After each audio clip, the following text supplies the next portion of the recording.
huwa tunachanganya hayo mawili. Mtu hupata elimu kwa kusoma vitabu na kwa mang'amuzi ya maisha, hilo mnajua. Busara kwa namna fulani inafanana na elimu, lakini asili yake ni Mwenyezi Mungu, sio vitabu. Kwa hiyo busara ni ya juu zaidi kuliko elimu, na kwa sababu asili yake ni Mwenyezi, haina hila ndani yake busara hiyo. Mfano, mtu mwenye elimu kubwa au akili kubwa anaweza akatumia uwezo wake huo kutenda mabaya, kama vile kuvuruga jamii, kuvuruga mawazo ya watu. Wale jamaa wanaoshughulika sana na cyber crime. Cyber crime ni ujanja wa kudukua siri za watu kwenye mtandao na hata kuwaibia watu kimtandao na hivyo. Sasa watu wenye akili nyingi ndio wanafanyaga hayo. Kama ana akili tu lakini hana busara. Lakini akiwa na busara ya kimungu, yote anafanya sawa sawa Mungu anavyopenda. Sasa tumweke Askofu Msumbusa katika hili equation. Nakumbuka hesabu ya equation. Tumweke sasa kwenye hilo equation. Nilianza kwa kusema kuwa Askofu Msumbusa alikuwa msomi sawa sawa. Lakini kwa kujua kuwa elimu peke yake haitoshi, aliomba sana na kuishi kwa nguvu zake zote busara aliyopata kwa Mwenyezi Mungu.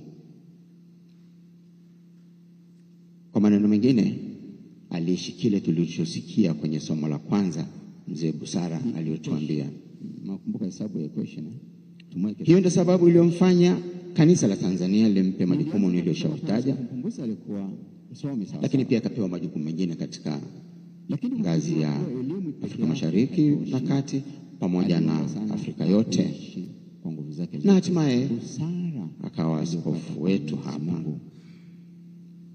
Na kwa maneno mengine, aliishi kile tulichosikia. Labda nusio akipenda kutaja atasaja kwamba siku chache kabla ya kifo chake, siku chache kweli, 3-4 tu, majukumu niliyoshawataja, Baba Nuncio alikuwa amemletea habari kwamba ngazi ya amechaguliwa kushughulika na masuala ya upashanaji habari, na Baba Mtakatifu alimchagua na kwenye hilo jopo la wataalamu hao, na alikuwa mwezi ujao aende Kigali kwa mkutano wao wa kwanza.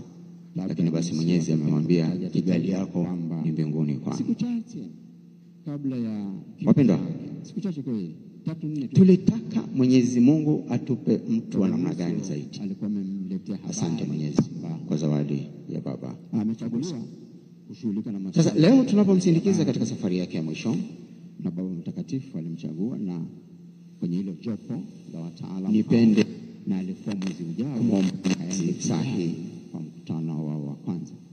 Daima ainue vijana wengi zaidi kama Baba Msumbusa, wenye uwezo mkubwa wa kiakili, wenye busara, ambao wataendelea kuitumikia kanisa pamoja na jamii ya Watanzania. Asante Mwenyezi kwa zawadi. Lakini pia nimwombe Mwenyezi atupe busara sisi wote,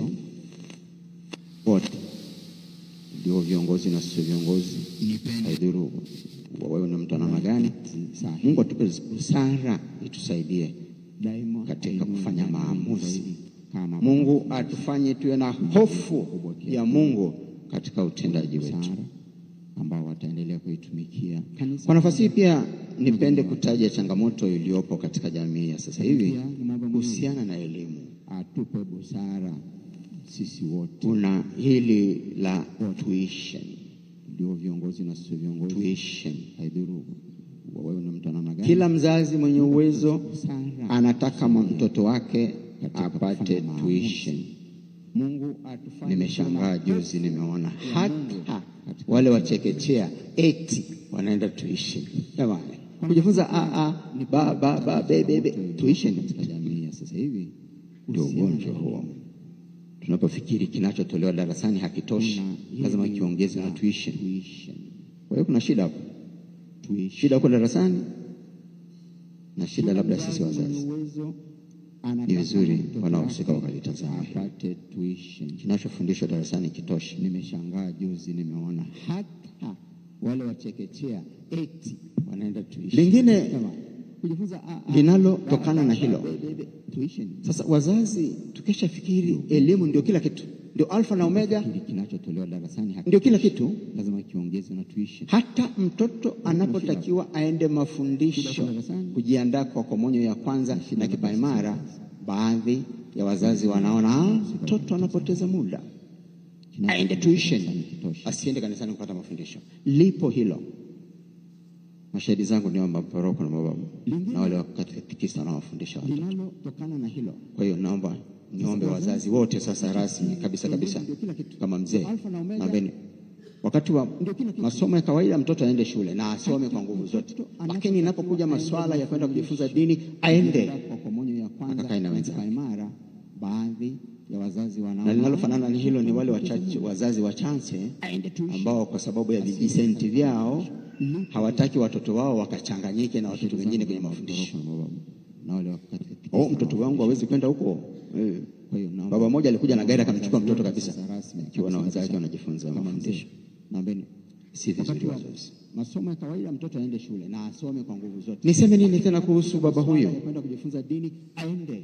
Mmesikia eneo lake la ubobezi ni teknohama au tehama.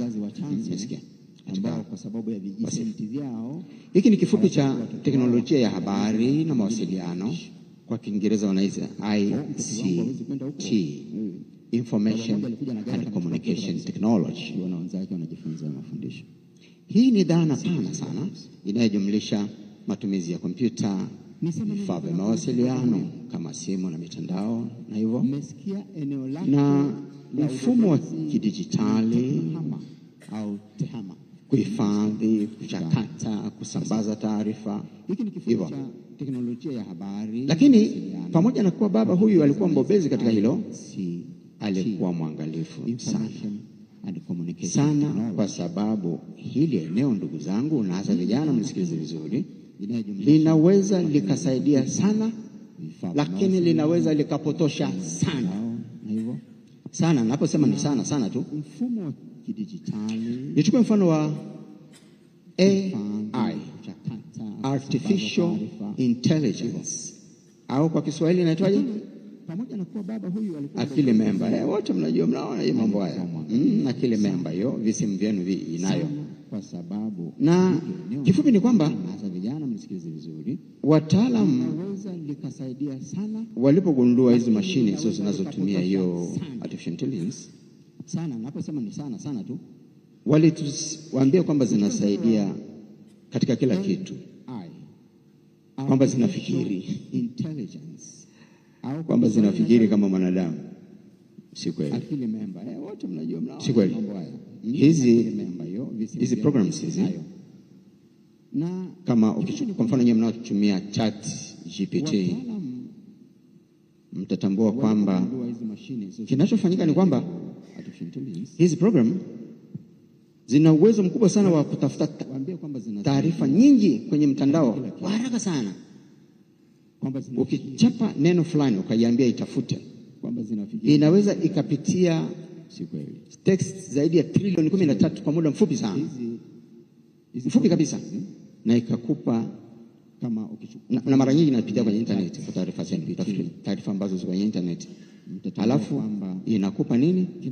Jibu la karibu na swali lilouliza. Underline that. Inakupa jibu la karibu la swali ulilouliza baada ya kupitia kwenye maandishi yote yaliyowahi kuandikwa kuhusu ulichouliza. Kwa hiyo haifikiri, inatafuta fulani aliwahi kuandika nini huko. Kwa upande mmoja linasaidia sana tu. Kwa upande wa mahesabu, kwa mfano, ikikupa jibu uwe na uhakika liko sahihi kwa kiasi kikubwa.